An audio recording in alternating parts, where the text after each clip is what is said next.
are getting weary. My back is getting tight. What happens when the laughter fades, and all we're left with is silence? The King of Queens was a show that gave us belly laughs. I'm just a crazy old man who can't hack it on my own. Is that what you think? Yes. That's not... Quirky characters, and a slice of everyday life that felt oh so relatable. Okay, got it? You know, not really. Could you show me? But behind the jokes and the joy, time has quietly taken some of the familiar faces we once welcomed into our homes. Very sad news this morning. Actor and comedian Jerry Stiller has died of natural causes. He was 92. Join us as we remember the cherished Kings of Queens cast members who are no longer with us.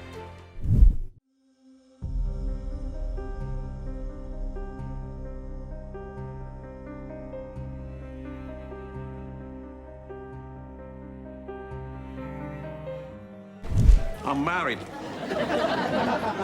Relax, buddy. Because you know what? I'm married too. Meara was a comedy legend, best known as half of the iconic duo Stiller and Meara, alongside her husband Jerry Stiller. And goes home just like some of the women here in the audience. She shops, she cleans. Who are you living with? Born in Brooklyn on September 20th, 1929, she grew up in Rockville Center, Long Island. Meara's career spanned over 6 decades, from her early days in summer stock to her later roles in film and television. As a playwright and Tony nominee, Meara brought depth and emotion to every role. I know we could learn to love each other. I already love you, Arthur. She was a force in comedy, blending her fiery wit with Stiller's deadpan delivery. Before her recurring role as Veronica Olchin on The King of Queens, she played Veronica Rooney on Archie Bunker's Place. Meara's conversion to Judaism after marrying Stiller added a unique dimension to their comedy, often incorporating their religious differences into their acts. Off-screen, Meara was fiercely private, but her legacy as a bold and hilarious performer endures. When she passed away on May 23, 2015 at age 85, it marked the end of an era.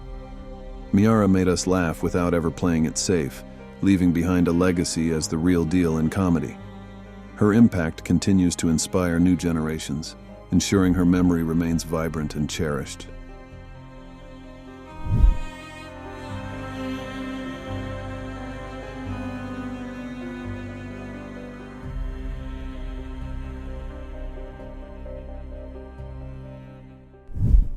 Carol Ann Susi may have remained unseen, but her voice was unmistakable. She was the mastermind behind the iconic, booming presence of Mrs. Wolowitz on The Big Bang Theory. Who's there? Are you a sex criminal? Sex criminals don't have keys, Ma! Born in Brooklyn in 1952, Carol began her acting journey at HB Studio in New York City before moving to Los Angeles in the 1970s. Her first screen appearance was on Kolchak, The Night Stalker, in 1974. Over the years, she stole scenes in shows like Seinfeld, Grey's Anatomy, and The King of Queens, showcasing her comedic timing and warmth. Carol's career spanned decades, with extensive work in live theater and even voicing a character in the video game CSI: NY, 2008. Her deep, raspy voice became a trademark, especially as the lovable yet overbearing Mrs. Wolowitz. In 2014, she passed away from cancer at 62, leaving behind a legacy that continues to resonate with fans. You didn't have to see Carol Ann Susi to know her, you just had to listen. Her impact on television remains unforgettable, a testament to her enduring voice and spirit.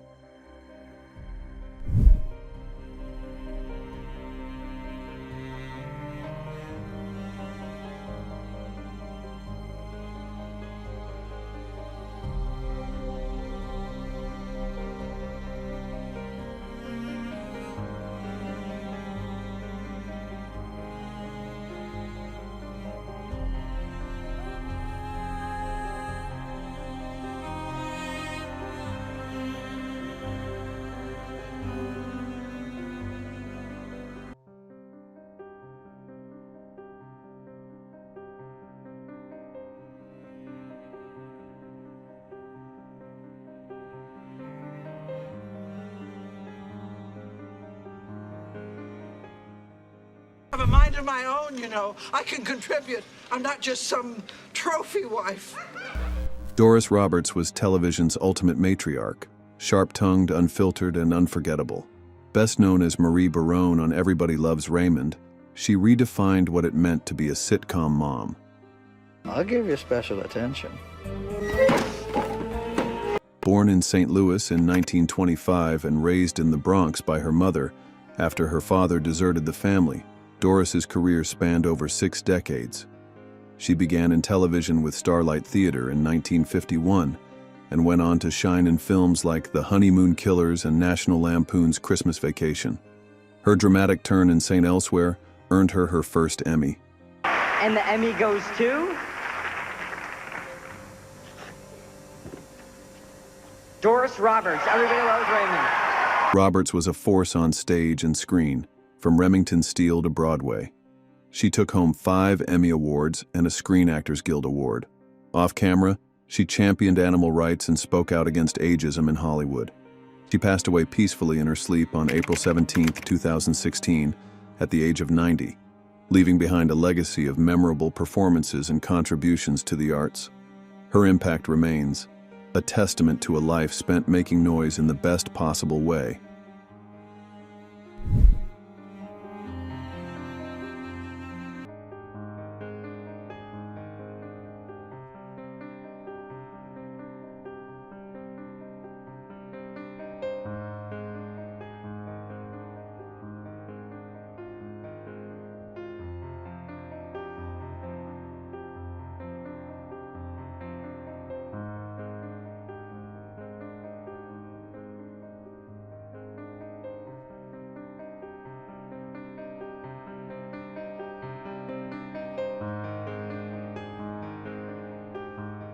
When you come back to Earth, would you please go tell the boys to come in and straighten up their room?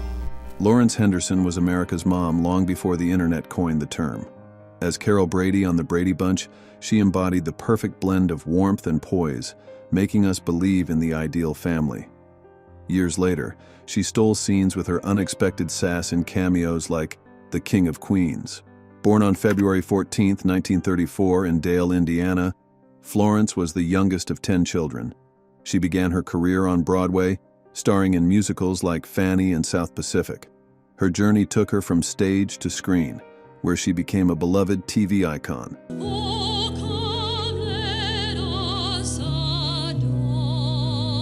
Henderson was classically trained, but never afraid to poke fun at her wholesome image, appearing on shows like Dancing with the Stars and in comedic roles that flipped expectations.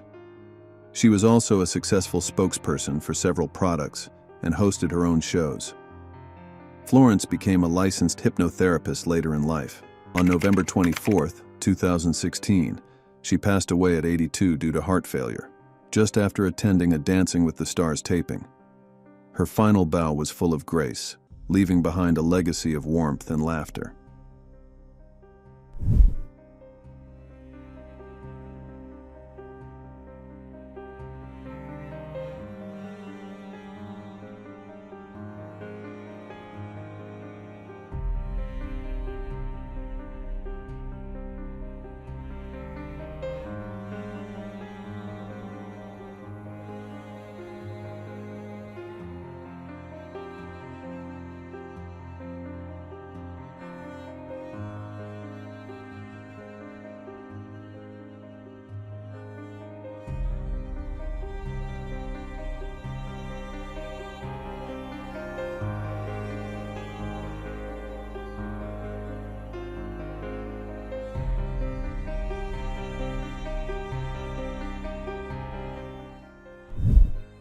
Gavin MacLeod was more than just the captain of the Love Boat. He navigated decades of television history with heart and humor. Before welcoming guests aboard the Pacific Princess, he charmed audiences as Murray Slaughter, the lovable pessimist in the newsroom of The Mary Tyler Moore Show. In a late career moment, he guest starred on The King of Queens, reminding fans that timeless charm doesn't fade. I got a cold, sorry. Don't worry, so do I. Born Alan George C. in Mount Kisco, New York, MacLeod grew up in Pleasantville and graduated from Ithaca College with a BFA in 1952. He began his career on stage before transitioning to television, making his debut in 1957.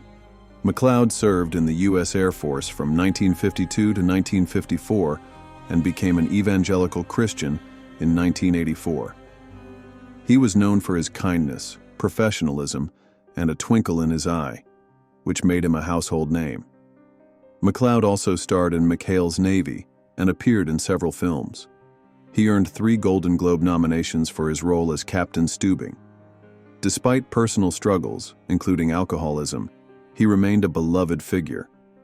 MacLeod passed away on May 29, 2021, at age 90, surrounded by family, leaving behind a legacy that made TV a little lighter and the world feel a little warmer.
Jerry Stiller was the master of the meltdown, his voice booming, his eyes wild, but always with that unmistakable warmth underneath.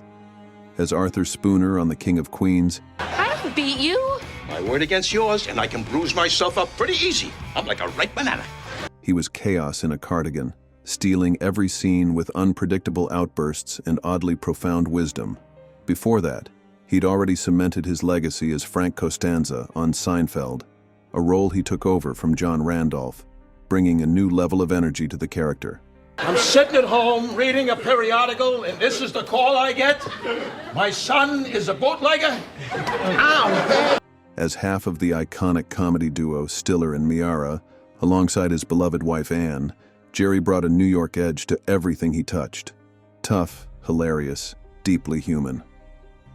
Born in Brooklyn in 1927, Jerry grew up in New York City, a backdrop that influenced his sharp wit and humor. He and Anne regularly appeared on The Ed Sullivan Show, showcasing their comedic talents. Off-screen, he was a devoted family man and the proud father of actor Ben Stiller. On May 11, 2020, Jerry passed away of natural causes at the age of 92. This morning, actor and comedian Jerry Stiller has died of natural causes. He was 92. No one played unhinged quite like him, because Jerry never faked it. He made it real. He didn't just make us laugh. He made us care while we were laughing. His legacy continues to inspire laughter and warmth, a testament to his enduring impact on comedy.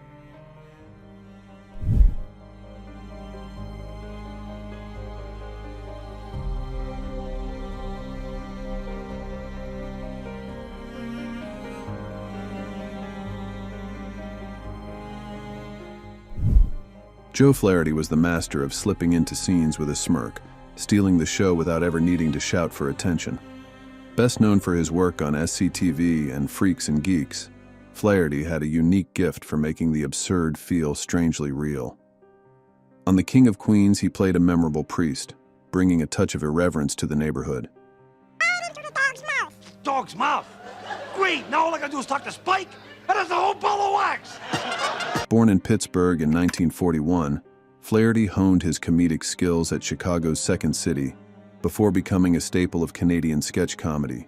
He effortlessly transformed into characters like the vampiric TV host Count Floyd or the bombastic station owner Guy Caballero, always with deadpan brilliance. For a while there, I even thought you were killed in Vietnam, Beaver. Not me, Dad. Well, I gotta get going. His timing was sharp, yet never mean, making the odd lovable and the lovable hilarious. Flaherty won 2 Emmy Awards for his writing on SCTV in 1982 and 1983. He also appeared in cult classics like Happy Gilmore and Back to the Future Part 2. Joe Flaherty passed away on April 1, 2024, at the age of 82 after a brief illness. Comic actor Joe Flaherty passed away Monday at the age of 82, leaving behind a legacy of laughter and unforgettable characters. His quiet exit mirrored his on-screen entrances, unassuming yet unforgettable.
I the only one with principles? Peter Boyle was a master of nuance, capable of making you laugh with a glare and freeze with a whisper. Beyond his iconic role as the cranky father on Everybody Loves Raymond, he was a versatile force, equally at home in comedy, drama, or something eerily in between. But if it's all the same to you, I'd rather have the food. Born in Norristown, Pennsylvania in 1935, Boyle initially pursued a spiritual path, spending 3 years in a monastery. He later served in the Navy before turning to acting. His breakout role came as the title character in the 1970 film Joe, followed by a memorable performance as the tap-dancing monster in Mel Brooks' Young Frankenstein, 1974.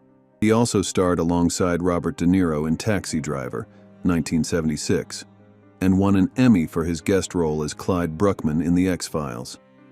Boyle's career was marked by his ability to balance subtlety with powerful performances.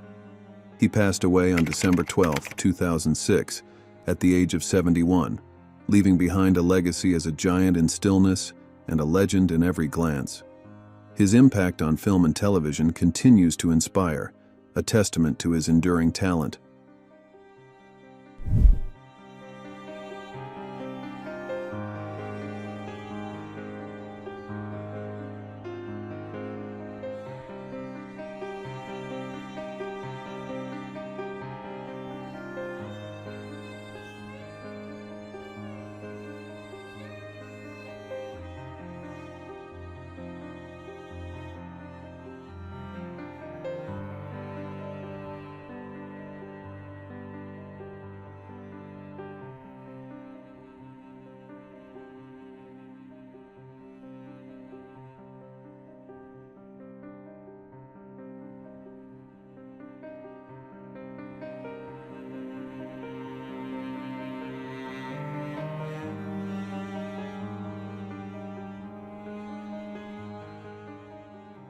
Though their voices have gone quiet and the lights have dimmed on their time here, the legacy of these King of Queens actors lives on, etched in reruns, in laughter, and in the hearts of millions.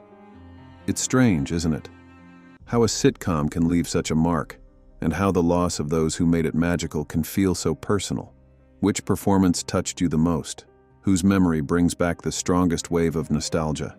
Share your thoughts in the comments. Let's keep their spirit alive together. If you felt the love tonight, don't forget to like and subscribe. We've got more stories, more memories, and more tributes coming your way. Until next time, stay golden and keep remembering the ones who made us smile.